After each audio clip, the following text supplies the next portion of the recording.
Eu gostaria de saber como fica o seu parapsiquismo enquanto desperto. É uma consequência, né? Na verdade, eu vejo assim. Estava até pensando sobre isso, né? Muitas pessoas perguntam assim: como é que você se sente como desperto? Mas como é que é ser desperto? Né? Até no verbete do Marcelo apareceu bastante isso, e eu vejo isso em outros casos também. Olha, eu me sinto bem, normal, né? O que poderia ser de especial isso, né? Na realidade, o que eu vejo? A gente às vezes pensa na questão da escala evolutiva como algo estanque. Ou seja, a pessoa saiu do pré-serenão para o desperto, ela superou tudo que ela precisava daquele nível para chegar à desperticidade. E não é assim. Significa que a pessoa, na média das manifestações dela, ela se manifesta daquela forma. E vai indo gradualmente, né? Não salto. Puf, agora saí. Eu sei que o nosso tempo tá corrido aqui, mas eu acho que é um ponto importante de esclarecer, porque é recorrente vários verbetes e várias situações. E é importante esclarecer. Se você se considera, por exemplo, um pré-serenão vulgar, uma isca inconsciente, você está lá com 25% da sua escala evolutiva, certo? Mas isso não significa que você, em todas as suas manifestações, você é 25%. Você pode ter manifestações da sua consciência que é de um serenão. Naquele atributo específico, você é um serenão. Mas você não é um serenão na escala evolutiva. Você tem um traço de serenão. Por isso que o professor Val trouxe aquela questão das insinuações, da serenologia e tudo mais. Porque são insinuações. De fato, são traços ali que indicam a condição de serenologia. Agora, se a pessoa é ou não, são outros 500.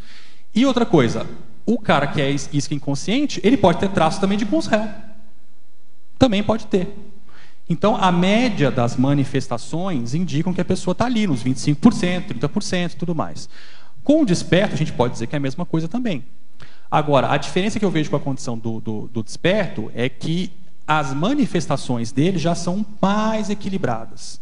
Então, não dá para esperar uma manifestação de consréu num ser desperto, porque já se indica uma condição de autodesassédio.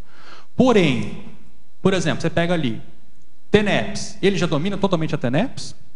Será 100%? Isca consciente, projetor consciente, ele já domina a projeção consciente 100%?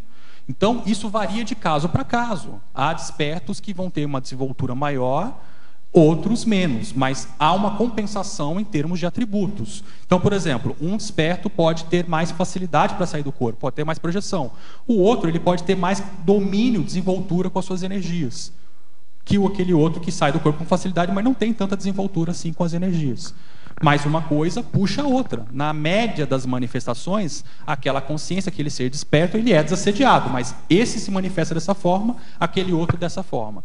Então, para todos nós, a gente deve pensar dessa maneira, que nós temos manifestações que extrapolam, que podem ser de evoluciólogos e serenões, mas é naquele ponto específico, que é o Megatrafor, por exemplo, né?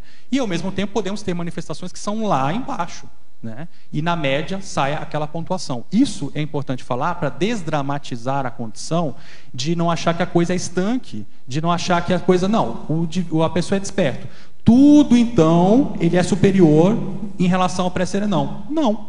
Às vezes o pré-serenão naquele aspecto é superior ao ser desperto.